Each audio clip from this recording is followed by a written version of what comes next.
Hello, this is Bill Baker. Welcome to week 2 of the Interactive Programming in Python class. You may have noticed that in our quizzes and exercises this week, we had several truth tables that we had to use. And so I started thinking these follow well-defined rules. Why not let a computer program handle this? So Jack Nicholson in the movie A Few Good Men may have said, "You can't handle the truth, but a computer can certainly handle a truth table." These are the types of expressions that we might want to use to this program with. For example, is not P and Q equivalent? Is it the same as not P or not Q? And that's what we can use this program for. Before we get into looking at the actual code, let's take a look at how the program works. This program follows the same event-driven model as our guess a number game. Over here on the left, you see the interactive area where entries are made with text fields. I've also used labels here to put in some instructions on how the user should enter their column numbers. And then over here in the console area, we get the actual truth table itself printed out. So let's test the example that we had, the expression not P and Q. Let's build that up. And so P and Q using the AND operator, that would be column 1 and column 2. I enter those numbers and press enter, and you see that it creates a truth table. Column 3 is the title, that's P and Q, and then column 3 contains the truth values. So true and true is equal to true, true and false is false, false and true is false, false and false is false. Okay, let's put in our next entry.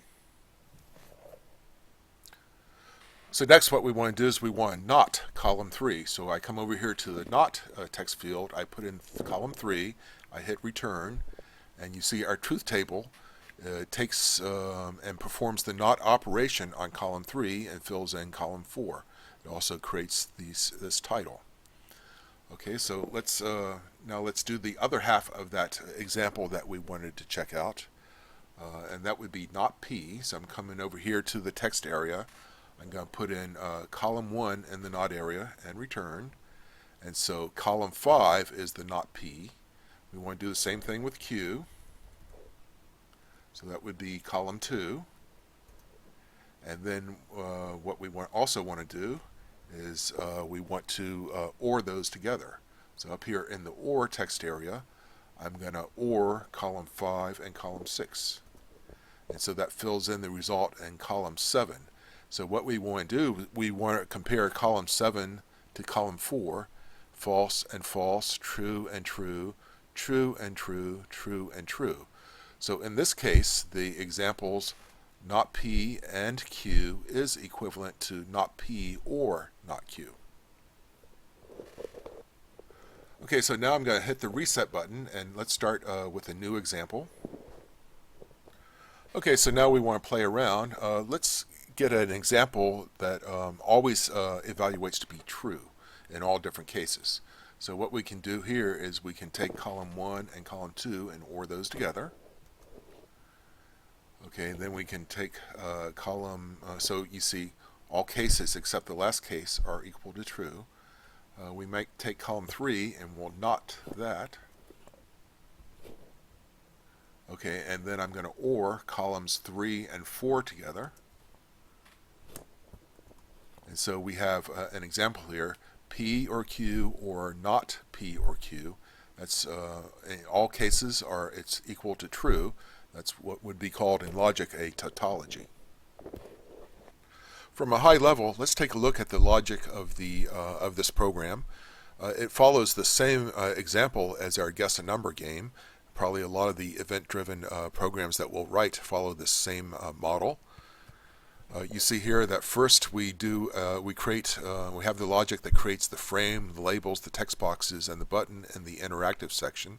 Then we go into an initialize routine. That initialize routine could also be, if the user selects a restart button, it could also be run that way as well as at the very beginning. Then we go into a wait stage where the computer or code sculptor is waiting for user input. And this could be a text entry into one of three different fields. It could the user could be selecting or adding column instructions for the AND operation, for the OR operation, or for the NOT operation. Anyway, we have a process that goes to if either of these are selected, and then the code, what it does is it checks to see if the number of columns in this case are exceeded. In this case, it's programmed to take up to 8 columns. If that's a yes, then it prints an error message and then goes back and waits for the to the top for the user to hit the restart button. If that's a no, then it also goes back into this wait stage, waiting for the user's next entry. This program uses a Python feature called list, and we haven't been introduced to that yet, although it's documented in the documentation for Code Sculptor. And that's just an array or a matrix. You can have one-dimensional list, you can have two-dimensional, and even higher dimensions. In this case, the truth table is a list, a two-dimensional list, and so what you see in the set of brackets here, TT is the truth table. In the set of brackets, you see first it's the row number and then the column number. So we have 4 rows of 8 columns. And so it's 0 base, so it starts at 0, 0 is the first row, first column. The first row, second column is 0, 1. Same thing, it goes across all the way to 0, 7 is the 8th column. And then going down, also in the same, using the same TT list, we have, say, the 4th row, first column is 3 and then 0. That goes all the way across to the very last element in the truth table. That would be row 4 and then column 8.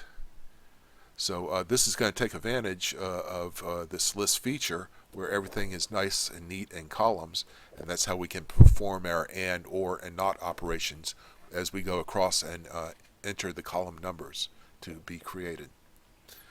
Okay, the program itself, let's start at the bottom here and then work our way up.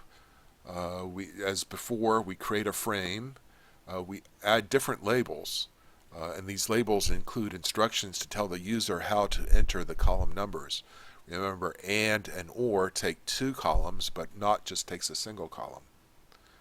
And then we also have a button here to restart at any time. The user can choose to restart with a brand new table. Then we go through an initialization routine, and then we start where we go into the wait stage, waiting for user entry. Initialization here, we just initialize the first 2 columns, that's with P and Q, the values for P and Q. We create column entries in another list for those to hold the titles, column titles, and then we set up our variables and print out the table, get ready for the first user entry. So these event-driven handlers are then displayed next. For example, if the NOT is selected, then it goes and it does do rudimentary parsing of the user's input, and then row by row it performs, column by column it performs the NOT operation on the column number that was entered and puts it into the next column. Then it creates the column headings, the column title. It does some adjustment for the parentheses, and then it prints out that truth table. And then it goes back to the wait stage waiting for the next user input. Okay, in the NOT operation, this is where the meat of the true and the false calculations take place. In this case, it's very easy. If the column is a T, then it turns it into a false. Otherwise, it's always T. Similarly, we have logic for the AND and the OR operations. And so as you see, this is, and then I do include a parse string. I think some more work could be done here just to check that it's a digit that's being entered for the column number. Okay, there are certainly a lot of enhancements that can be made to this program. For example, we haven't been taught about for and while loops yet, but this could really take advantage and could really reduce the amount of coding if I used for and while loops. The table right now is just for 2 variables P and Q, but it could be extended to include more variables, and that would take up more space, and that's where the for and the while loops would really come into play and be useful. So I hope this has been useful for you to show you how all of these event-driven programs, either guess a number or this truth table builder, how they all follow the same logic in that they do some initialization and then they go into a wait state waiting for user input. Then they branch off and they perform specific logic for what the user entered, and then they cycle back around and come back to the event loop waiting for the next user input. I'll put the URL in the notes here and hope you find it useful.